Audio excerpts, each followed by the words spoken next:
Hello students, my self engineer D Kumar आप सभी को अपने चैनल साइंस वेब पर स्वागत करता हूं। स्टूडेंट्स, आज हम लोग इस वीडियो में क्लास 12 के फिजिक्स का एक बहुत ही इंपॉर्टेंट टॉपिक गोलीय सतह से प्रकाश का अपवर्तन के बारे में अध्ययन करेंगे और इसके एक्सप्रेशन को हम क्या करेंगे, इसके व्यंजक को हम प्राप्त करेंगे। क्लियर? तो इस वीडियो को आराम से देखिए, एकदम स्टेप बाय स्टेप देखिए। आपको मैं उम्मीद करता हूं कि अच्छे तरीके से ये कॉन्सेप्ट समझ में आएगा। चलिए आइए चालू करते हैं। हेडिंग लगाते हैं, गोलीय सतह से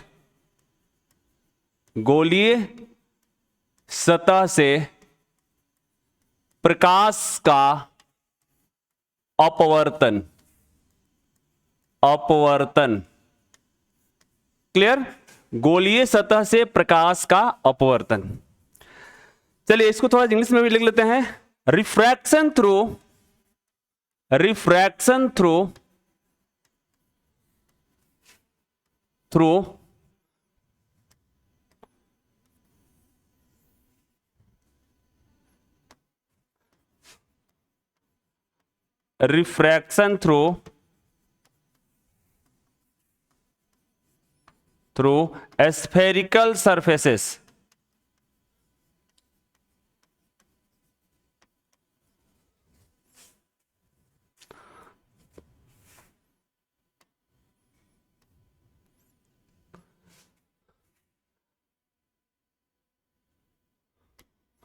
ठीक है स्टूडेंट्स, ये रहा अपना टॉपिक और इस टॉपिक में हम लोग अध्ययन करने चल रहे हैं कि आखिर गोलीय सतह से प्रकाश का अपवर्तन क्या होता है, कैसे होता है। चलिए आइए देखते हैं। अपने पास एक ये स्फीयर है, एक गोला है और इसका सेंटर ये है। इसका सेंटर हम यहां कंसीडर कर रहे हैं। ठीक है स्टूडेंट्स, तो हम क्या करेंगे और इसको हम एक माध्यम मान लेते हैं μ1 और इस गोले के माध्यम को हम मान लेते हैं μ2। ठीक है, हमको पता नहीं है कौन डेंसर मीडियम है, कौन रेयर मीडियम, यानी कौन सघन माध्यम है और कौन सा विरल माध्यम है। चलिए, तो यहां से अगर लाइट हमारी एक माध्यम से दूसरे माध्यम, जैसे मान लीजिए यहां से हमारी लाइट ऐसे जाने की कोशिश कर रही, इस माध्यम में प्रवेश करने की, इस μ1 माध्यम से μ2 माध्यम में प्रवेश करने की कोशिश कर रही है। ठीक है, तो आपको पता है कि जब प्रकाश की किरण माध्यम परिवर्तित करती है तो वहां पर प्रकाश का अपवर्तन होता है। क्लियर? तो हम सबसे पहले स्टूडेंट्स क्या करते हैं, यहां से नॉर्मल स्केच करते हैं। सबसे पहले हम क्या करेंगे, नॉर्मल अभिलंब यहां से खींच देंगे। ठीक है, जिस पॉइंट से प्रकाश की किरण माध्यम चेंज करने की कोशिश करेगी वहां पर हम सबसे पहला काम जो होता है माध्यम स्केच करते हैं। ठीक है, यहां से अभिलंब हमने खींच दिया और आपको पता है कि गोलीय सतह से जो प्रकाश की अभिलंब गुजरता है वो हमेशा सेंटर से जाता है। क्लियर? अब देखिए स्टूडेंट्स, प्रकाश की किरण ऐसे जाना चाहती थी, ऐसे जाना चाहती थी, लेकिन ये गई नहीं। क्लियर? क्या हो जाएगी, या तो ये अभिलंब से क्या हो जाएगी, नजदीक आ जाएगी, अभिलंब से नजदीक आ जाएगी, या अभिलंब से दूर भागेगी। इस फेनोमेना को हम क्या कहते हैं, गोलीय सतह से प्रकाश का अपवर्तन। ये जो परिघटना हमारे पास हो रही है, ऐसे परिघटना को हम क्या कहते हैं, गोलीय सतह से प्रकाश का अपवर्तन। क्लियर? अगर ये μ2 बड़ा होगा, अपने पास μ2 बड़ा होगा μ1 से, तो प्रकाश की किरण अपवर्तन के बाद अभिलंब की ओर झुक जाएगी और ये अपना अभिलंब है, अभिलंब की ओर झुक जाएगी। अगर μ1 बड़ा होगा μ2 से, यानी कि इसकी अपवर्तनांक बड़ी होगी और इसकी अपवर्तनांक छोटी होगी, तो प्रकाश की किरण अभिलंब से क्या हो जाएगा, दूर चला जाएगा। ये अगर प्रकाश की किरण विरल माध्यम से सघन माध्यम में प्रवेश करेगी तो अभिलंब की ओर झुक जाती है, और सघन माध्यम से अगर विरल माध्यम में प्रवेश करे तो अभिलंब से दूर चली जाती है। क्लियर? ये रहा अपना प्रकाश के गोलीय सतह से अपवर्तन का कहानी। अगर थोड़ा सा और इसको हम डिटेल से देखें तो अगर मान लीजिए कुछ ऐसा फेनोमेना हो रहा है, ऐसा है कि नहीं, और इसकी गोला अगर सेंटर देखे तो ये है, अगर लाइट अगर ऐसे प्रवेश करने की कोशिश कर रही है तो सबसे पहला हमारा काम क्या होगा, इससे अविलंब, ये अपना नॉर्मल हो गया, है कि नहीं।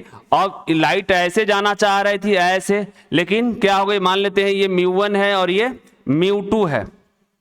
तो प्रकाश की किरण अगर ये μ2 बड़ा है μ1 से, तो प्रकाश की किरण क्या हो जाएगी, विरल माध्यम से सघन माध्यम में प्रवेश करेगी। तो यहां से क्या हो जाएगी, प्रकाश की किरण ये अभिलंब की ओर झुक जाएगी, ऐसे कुछ हो जाएगी, है कि नहीं। तो ये फेनोमेना अगर मान लीजिए यहां से अगर हम लाइट की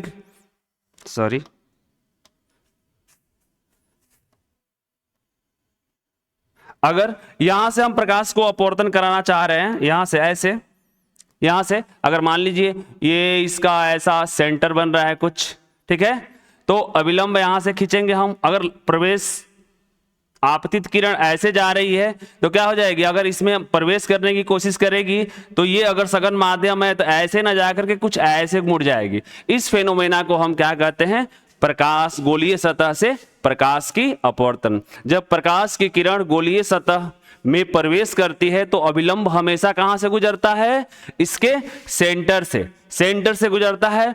और प्रकाशीय घनत्व के आधार पर प्रकाश की किरण कभी अविलंब की ओर मुड़ जाती है, कभी अविलंब से दूर मुड़ जाती है। इस पूरे भौतिक परिघटना को हम लोग क्या कहते हैं, गोलीय सतह से प्रकाश का अपवर्तन।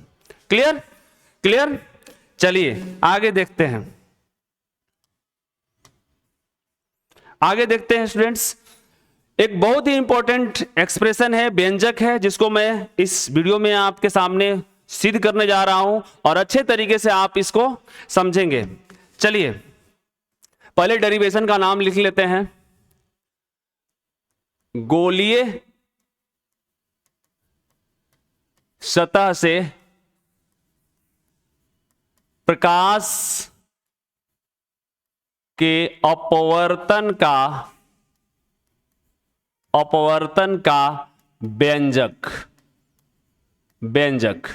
क्या है, व्यंजक अब उसको हम क्या करने जा रहे हैं, इस वीडियो में प्रूफ करने जा रहे हैं। ठीक है, गोलीय सतह से प्रकाश के अपवर्तन का व्यंजक।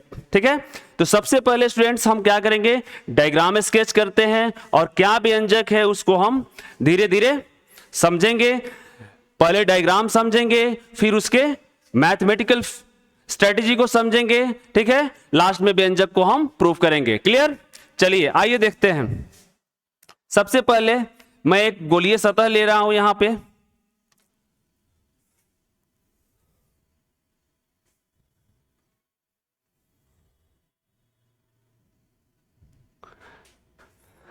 क्लियर।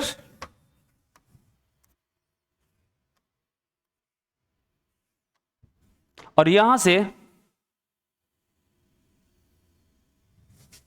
इसको कुछ इस तरीके से राउंड मैं कर रहा हूं।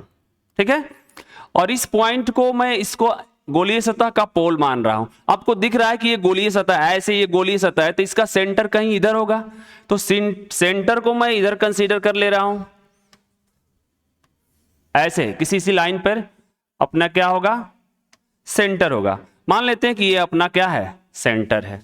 किसका, इस स्फीयर की। ये देखिए इस गोले का सेंटर ऐसा कुछ बनेगा, मैं इसके आधे पार्ट को हमने कंसीडर किया हुआ है। क्लियर। अब चलिए इसको हमने क्या किया, सेंटर कंसीडर किया। ये सी है, किसका, गोलीय सतह का। क्लियर। चलिए अब इस लाइन को थोड़ा सा और एक्सटेंड कर लेते हैं पीछे, ऐसे। ये है पोल, ये पी पॉइंट जो है इसको हमने क्या बोला, पोल। ये है पोल। आपको पता है कि सभी दूरियां पोल से मापी जाती है। क्लियर। अच्छा, इस डिस्टेंस को हमने कहा आर। ये जो डिस्टेंस है इसकी वक्रता त्रिज्या है, इस गोलीय सतह की क्या है, वक्रता त्रिज्या। तो हम इसको क्या कहेंगे, आर कहेंगे। क्या कहेंगे, कैपिटल आर। ठीक है। क्लियर। अब चलिए, अब यहां पर हम कोई वस्तु लेते हैं, पॉइंट ऑब्जेक्ट लेते हैं। ठीक है, पॉइंट ऑब्जेक्ट, और इसके अपवर्तनांक को हम क्या मान रहे हैं, μ1, और इस माध्यम के अपवर्तनांक को हम मान रहे हैं μ2। क्लियर। चलिए देखते हैं। अब यहां से सबसे पहले हम क्या बनाएंगे, इस वस्तु O का, ये हमारे पास क्या है, वस्तु है, और इस वस्तु O का हम प्रतिबिंब बनाएंगे। ठीक है, और आपको पता है कि प्रतिबिंब बनाने के लिए कम से कम 2 किरण आपको भेजना होगा दूसरे माध्यम, यानी कि अपवर्तन कराना होगा। तो 2 किरणों का हम सब कम से कम अपवर्तन कराएंगे। क्लियर। तो सबसे पहले हम एक किरण ले रहे हैं, यहां से एक किरण ले रहे हैं, यहां से ये किरण गई। ठीक है, एक माध्यम से दूसरे माध्यम में प्रवेश करने की कोशिश कर रही है, तो यहां पर अपवर्तन होने का चांस या 100% अपवर्तन होगा। तो अपवर्तन होगा तो सबसे पहला अपना काम क्या होगा स्टूडेंट्स, कि हम यहां से क्या खींचेंगे, अभिलंब खींचेंगे। क्लियर, ये अपने पास क्या हो गया, अभिलंब। क्लियर, और इस अभिलंब और आपतित किरण के बीच का जो एंगल होता है वो आपतन कोण होता है। इस कोण को हमने क्या माना, आई माना। Clear cut. एक किरण हमने भेज दी और इस पॉइंट को हमने मार्क कर दिया, इस पॉइंट पर, जिस पॉइंट पर अपवर्तन हो रहा है, ये आपतित किरण है, इस पॉइंट को हमने मार्क कर दिया एम। नेम है, कुछ भी रख सकते हैं, कोई दिक्कत नहीं है। क्लियर, इस पॉइंट को हमने मार्क कर दिया एम। क्लियर। अब क्या होगा कि यहां से हम मान के चल रहे हैं कि ये μ2 जो है सघन माध्यम है और ये μ1 जो है विरल माध्यम है, मान लेते हैं, ऐसा है कुछ डायग्राम बनाने के लिए। क्लियर। तब क्या होगा स्टूडेंट्स, अब ये जो किरण है वास्तव में जाना चाहती थी ऐसे, यहां से ऐसे जाना चाहती थी। अगर ये माध्यम नहीं होता तो किरण का ओरिजिनल पथ ये होता, लेकिन अगर यहां पर हमारा सपोजिशन है, हम मान रहे हैं कि ये सघन माध्यम है और ये विरल माध्यम है, तो प्रकाश की किरण अभिलंब की ओर झुक जाती है। अभिलंब की ओर झुक जाती है मीन्स व्हाट, कि ये जो किरण है, ये जो किरण है कुछ इस तरीके से ऐसे आके मिलेगी इधर कहीं, क्योंकि अभिलंब की ओर मुड़ घूम जाएगी, झुकेगी तो कहीं जा करके यहां मिल सकती है। और इस कोण को हम क्या कहते हैं, ये अभिलंब है अपना, ये अभिलंब है और ये अपवर्तित किरण है। तो इनके बीच का जो एंगल होता है, इसके बीच का जो कोण होता है स्टूडेंट्स, इसके बीच का जो कोण होता है अभिलंब और एवं अपवर्तित किरण के बीच का जो कोण होता है, इसको हम बोलते हैं अपवर्तन कोण। और इस कोण को हमने क्या माना, आर माना। क्या माना, आर माना। ठीक है, ये एंगल जो है अपना छोटू वाला एंगल, ये सॉरी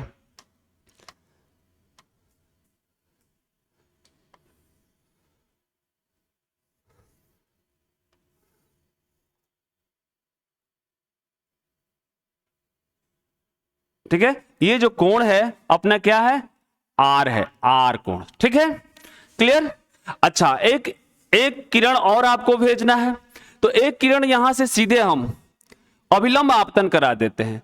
तो अभिलंब आपतन करा देते हैं, तो यहां से जब एक किरण जाएगी, यहां से एक किरण ऐसे अगर ये जाती है तो अपवर्तन के बाद सीधे निकल जाती है।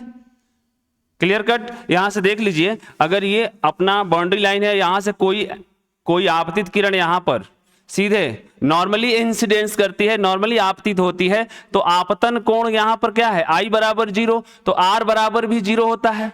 ठीक है, तो सीधे निकल जाती है स्टूडेंट। तो ये किरण हमने सीधा एक पोल से मारा, अभिलंब आपतन कराया और ये सीधे निकल गई, और यहां पर आकर के हमारा क्या बना, I बना, और प्रतिबिंब यहां पर बन गया। क्लियर।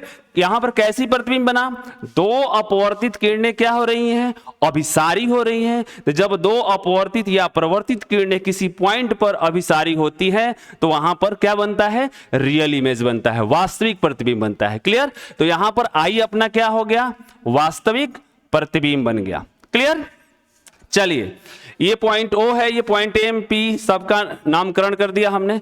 अब इस एंगल को हम मानेंगे अल्फा, इस एंगल को हम मानेंगे बीटा, और इस एंगल को हम मानेंगे गामा।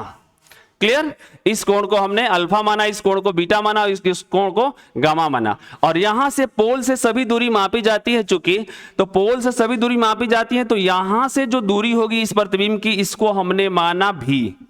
क्लियर, इसको हमने माना v।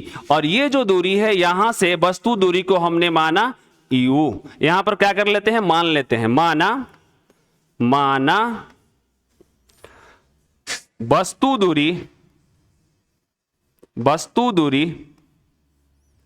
OP इजकल टू क्या है, U है। क्लियर। प्रतिबिंब दूरी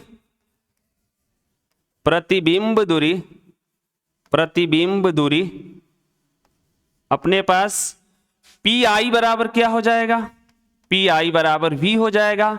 अच्छा, वक्रता त्रिज्या सब मान लेंगे, माना वक्रता त्रिज्या पी सी बराबर क्या है अपने पास आर, ये कंसीडर हमने कर लिया। क्लियर? चलिए अब इसका डेरिवेशन हम चालू करते हैं। उम्मीद करता हूं कि ये रे डायग्राम आपको अच्छे तरीके से समझ में आया होगा। आगे इसकी डेरिवेशन करते हैं। क्लियर?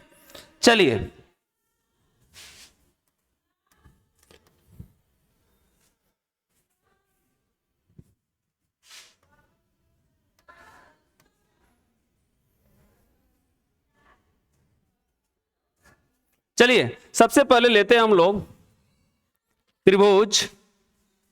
अब एक काम और कर लेंगे स्टूडेंट्स, यहां से एक एम पॉइंट से यहां पर क्या कर देंगे, लंब डाल देंगे। ये पी डैश इसका नाम रख देते हैं, पी डैश, ये पॉइंट का नाम पी डैश हमने रख दिया। चलिए शुरुआत करते हैं। अब यहां से त्रिभुज OMC से, त्रिभुज OMC से अब इस ट्रायंगल को हम काट के लाते हैं ताकि पूरी कहानी आपको क्लियर कट दिखाई दे। अब इस ट्रायंगल को हम काट के लाते हैं यहां पर OMC को ऐसे,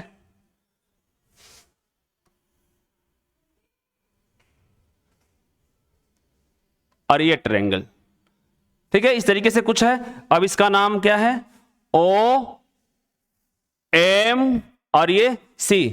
इस कोण को हमने बीटा कहा है और इस कोण को हमने अल्फा कहा है और ये कोण आई है।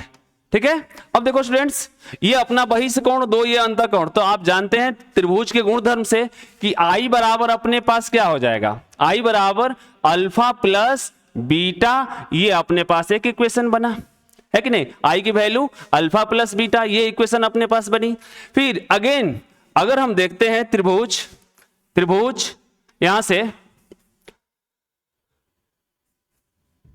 MCI, देखिए ये त्रिभुज MC और I, इस त्रिभुज को देखिए यहां से MCI, MC और I।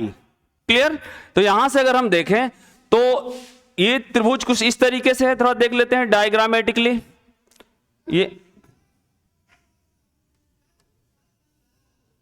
ये है एंगल बीटा और ये एंगल आर है और ये एंगल अपने पास गामा है। सॉरी, यहां पर क्या करना है, आपको नाम चेंज कर देना है, दो अल्फा एंगल ठीक नहीं है, यहां पर हम एक गामा ले लेते हैं, गामा।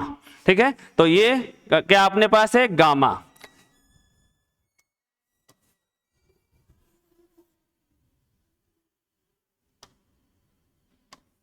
थोड़ा सा बड़ा ट्रायंगल बना लेते हैं ताकि क्लियर हो जाए।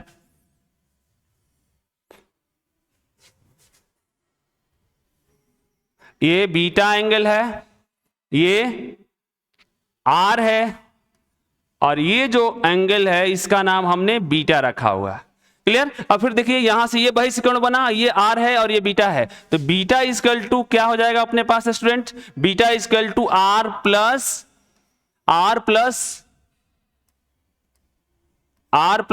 Gamma, r plus gamma. Clear?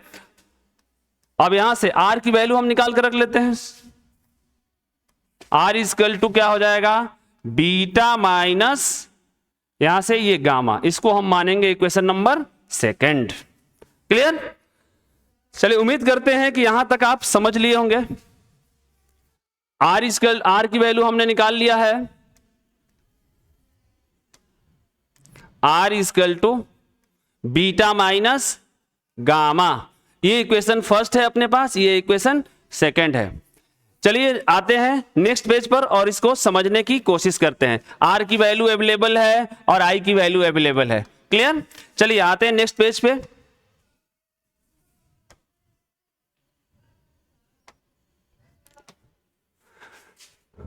चूंकि यहां से देखेंगे आई,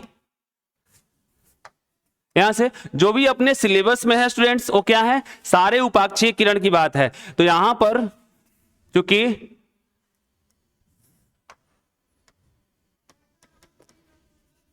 किरण उपाक्षीय है,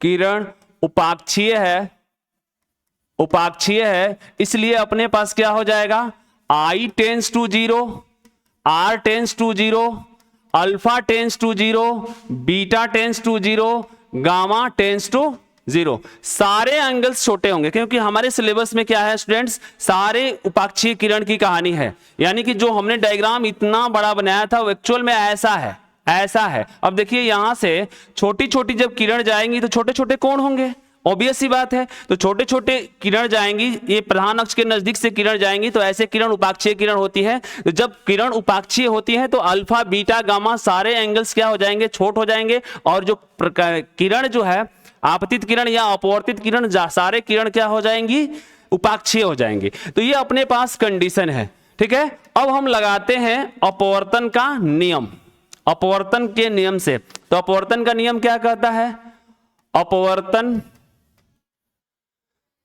अपवर्तन के लिए हम लोग क्या करेंगे, अपवर्तन के लिए हम लोग करेंगे, देखिए थोड़ा सा डायग्राम देख लीजिए आप, यहां से कहानी, यहां पर अपवर्तन हुआ है स्टूडेंट, तो इधर के अपवर्तनांक और साइन आई बराबर होगा इधर के अपवर्तन कोण R sine R into mu two के। तो हम ये इक्वेशन लगाने वाले हैं यहां पर। तो क्या हो जाएगा अपने पास हो जाएगा μ1 sine i is equal to μ2 sine r. Clear, चूंकि I tends to 0 and R tends to 0 means what, sine i लगभग I के बराबर, लिमिट I टेंस टू 0, तो ये लगभग I के बराबर, यानी कि साइन I के जगह हम I पुट कर सकते हैं और यहां से साइन R लगभग R के बराबर, लिमिट लगा करके R टेंस टू 0, यानी कि जहां पर साइन I है उसके जगह हम I पुट कर सकते हैं और जहां पर साइन R है उसके जगह हम R पुट कर सकते हैं। तो यहां से अपने पास क्या इक्वेशन बनेगा, μ1 into I clear is equal to μ2 into R। अब इसको हम इक्वेशन नंबर 3 कंसीडर करेंगे। ये अपवर्तन का अपने पास लॉ होता है, उसके हिसाब से हम क्या कर रहे हैं, लिख रहे हैं। क्लियर, चलिए आगे देखते हैं।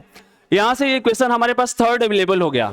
क्लियर, आगे देखते हैं स्टूडेंट्स कि अब हमको यहां से ये μ1 इंटू आई के जगह पर हम क्या लिख सकते हैं, इसकी आई की वैल्यू हम लोग निकाल के रखे हैं। देखिए आई की वैल्यू अल्फा प्लस बीटा और आर की जगह बीटा माइनस गामा, ये वैल्यू को हम यहां पर पुट कर लेंगे। तो क्या हो जाएगा, यहां से इस इक्वेशन को हम 3 अभी नहीं मानते हैं, आगे देखते हैं, आगे थोड़ा सा और इसको मॉडिफाई कर लेते हैं, उसके बाद 3 मानेंगे। तो यहां से आई की वैल्यू बीटा अल्फा प्लस क्या बनेगा अपने पास, अल्फा प्लस बीटा, और यहां से क्या बनेगी μ2 माइनस आर की वैल्यू अपने पास क्या है, आर की वैल्यू अपने पास, आर की वैल्यू बीटा माइनस गामा है। ठीक है, तो आर की वैल्यू बीटा माइनस गामा है, तो हम क्या लिख पाएंगे यहां से, बीटा माइनस गामा। क्लियर, अब ये इक्वेशन अपने पास क्या हो गई, 3rd बनेगी। क्लियर, अब इसी इक्वेशन में हम क्या करेंगे, अल्फा बीटा और गामा की वैल्यू निकालेंगे और क्या करेंगे, पुट करेंगे। चलिए देखते हैं अल्फा और बीटा की वैल्यू क्या है। यहां से देखिए इस ट्रायंगल को, यहां से OMP डैश या OMP दोनों एक ही बात है, क्योंकि ये किरण बहुत उपाक्षीय है, ये जो P और P डैश है बहुत नजदीक है, तो हम यहां से ले सकते हैं OMP डैश या OMP। अब इस ट्रायंगल में हम अगर निकालना चाहें तो क्या हो जाएगा स्टूडेंट्स, यहां से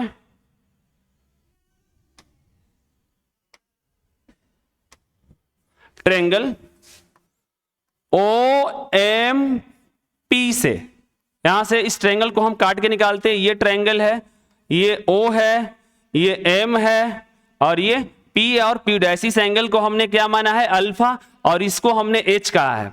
क्लियर, तो यहां से हम tan अल्फा निकालेंगे तो स्टूडेंट्स क्या हो जाएगा, tan alpha upon H upon ये डिस्टेंस, इस डिस्टेंस को हमने क्या बोला है, U बोला है। ये U OP अपने डायग्राम में देख लीजिए, यहां से ओपी अपने डायग्राम में क्या है, ओपी अपने डायग्राम में यू है। तो ये देखिए एक बात और, यहां से किरण इस डायरेक्शन में जा रहे हैं तो पोल से सभी दूरी मापते हैं तो इसके विपरीत दिशा की दूरी क्या होती है, ऋणात्मक होती है, इसलिए यू की वैल्यू हम ऋणात्मक लेंगे इक्वेशन में।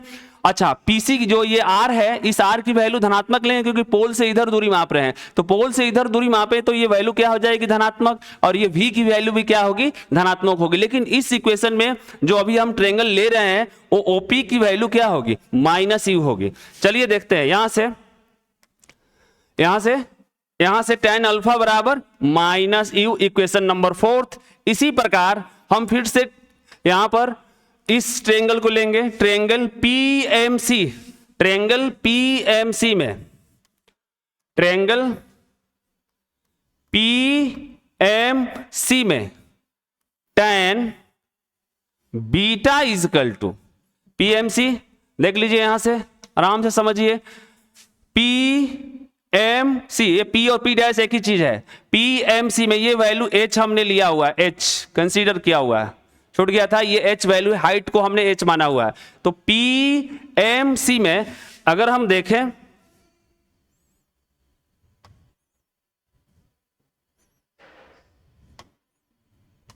पीएमसी में अगर हम देखें tan बीटा इजकल टू, तो h अपॉन आर होगा। ये प्लस वैल्यू क्यों सर, क्योंकि आपतित किरण के दिशा में सभी वैल्यू धनात्मक होती है, आपतित किरण के विपरीत दिशा में सभी वैल्यू ऋणात्मक होती है। तो ये वैल्यू प्लस लिखने की कोई जरूरत नहीं, हमने इंडिकेट कर दिया है प्लस आर। इसी तरीके से अगर यहां से देखें हम तो अल्फा टेंस टू 0 है, तो इसको हम लिख सकते हैं, चूंकि यहां से देखिए, चूंकि अल्फा टेंस टू 0 है तो यहां से हम लिख सकते हैं alpha is equal to what, H upon minus U. इसी तरीके से बीटा इजकल टू हम क्या लिख सकते हैं, फिर क्योंकि उपाक्षीय किरण की बात हो रही है, बार बार समझिए इस बात को, मैं पीछे डेरिवेशन में बहुत ये बात बताया हूं, limit tan beta is equal to what we have, beta tends to 0 है तो इसको हम लगभग बीटा के बराबर लिख सकते हैं। तो बीटा की वैल्यू क्या हो जाएगी, लगभग बीटा, तो बीटा की वैल्यू क्या हो जाएगी, h अपॉन आर, इसको इक्वेशन नंबर 5। और इसी प्रकार हम त्रिभुज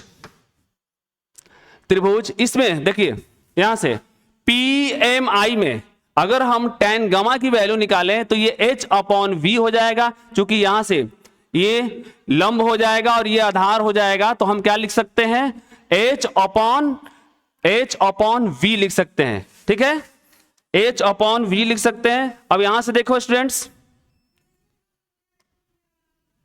यहां से ट्रायंगल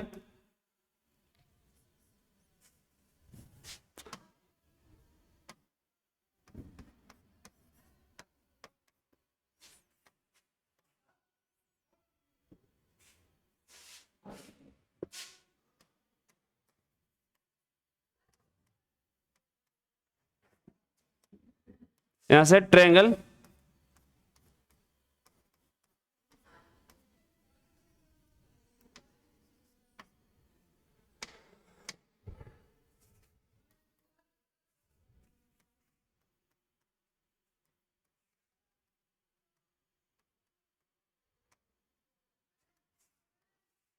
सॉरी स्टूडेंट्स, कुछ टेक्निकल इश्यूज आ गए हैं, डोंट वरी। चलिए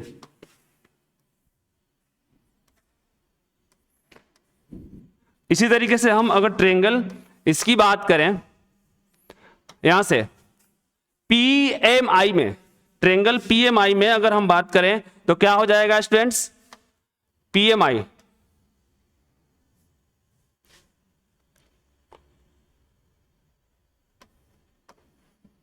ट्रायंगल PMI में अगर हम देखें तो tan गामा इजकल टू क्या हो जाएगा, h अपॉन वी हो जाएगा, और गामा भी टेंस टू 0 है तो अपने पास गामा की वैल्यू क्या हो जाएगी, h अपॉन वी हो जाएगी।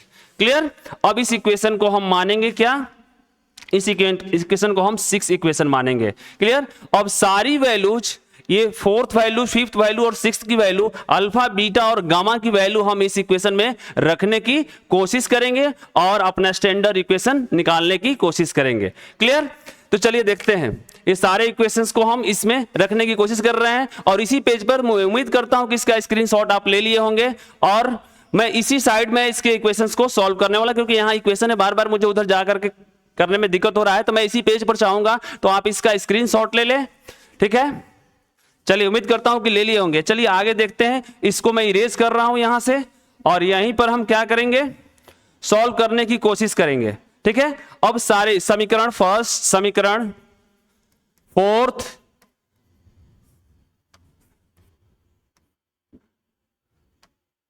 समीकरण फोर्थ, फिफ्थ तथा 6 का मान समीकरण थर्ड में रखने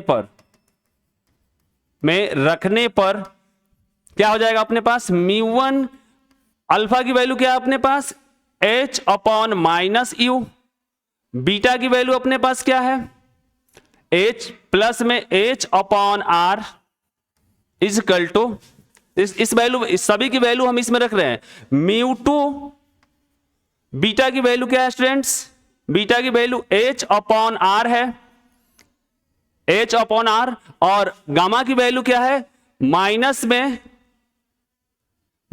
में h अपॉन v। क्लियर। अब देखिए इस टर्म से भी h को कॉमन कर लेते हैं तो क्या हो जाएगा अपने पास, μ1, h को कॉमन कर लिया और इधर से h को कॉमन कर लिया, दोनों h कैंसिल आउट, तो हमारे पास क्या बचेगा, 1 अपॉन आर, यहां से इसकी value minus 1 upon u is equal to μ2 1 upon r और यहां से 1 अपॉन v। क्लियर। अब देखिए इसको कैलकुलेट करते हैं, इधर से मल्टीप्लाई करते हैं तो क्या हो जाएगा, μ2 अपॉन μ1 अपॉन, यहां से μ1 upon r minus μ1 upon u is equal to μ2 upon are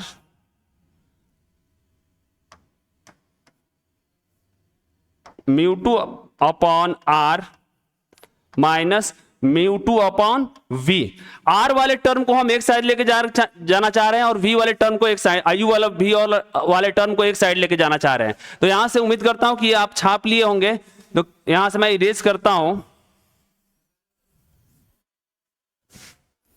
थोड़ा सा सजा देते हैं, डेरिवेशन हो चुका है, सजा दे रहे हैं ताकि एक स्टैंडर्ड फॉर्मेट में इक्वेशन आए।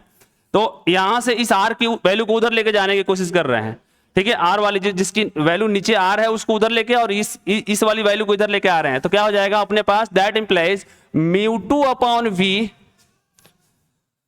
Minus μ1 upon u is equal to μ2 upon r, ये देखिए वैल्यू प्लस है, इधर जाएगा तो माइनस हो जाएगी, μ1 अपॉन आर। क्लियर। अब इसी को थोड़ा सजा के लिख देते हैं, μ2 upon v minus μ1 upon you equal to, अब इसमें एलसीएम लेंगे तो r हो जाएगा स्टूडेंट्स, r, और ये हो जाएगा μ2 माइनस μ1। ये अपना क्या रहा, इक्वेशन रहा किसका, गोलीय सतह से प्रकाश के अपवर्तन का अपना व्यंजक रहा। क्लियर। किसी बुक में इसको n1 मान लेता है, n2 मान लेता है, तो हम इसको ऐसे भी लिख सकते हैं, ये n2 upon v minus n1 upon you equal to n2 minus n1 upon r। ठीक है, आप समझ पा रहे हैं कि ये क्या है, v जो है प्रतिबिंब की दूरी है, u जो है वस्तु की दूरी है, और r जो है गोलीय सतह के प्रकाश की, गोलीय सतह के वक्रता त्रिज्या की वैल्यू है। क्लियर। और एक बात इसमें सबसे बड़ी इंपॉर्टेंट बात है, जब भी आप न्यूमेरिकल सॉल्व करेंगे इसमें, तो जितनी भी वैल्यू रखेंगे विद साइन रखिएगा। आपको पता है कि आपतित किरण के दिशा में सभी दूरियां धनात्मक होती है, आपतित किरण के विपरीत दिशा में सभी दूरियां ऋणात्मक होती है, और सभी दूरी हम लोग कहां से मेजर करते हैं, पोल से मेजर करते हैं। क्लियर।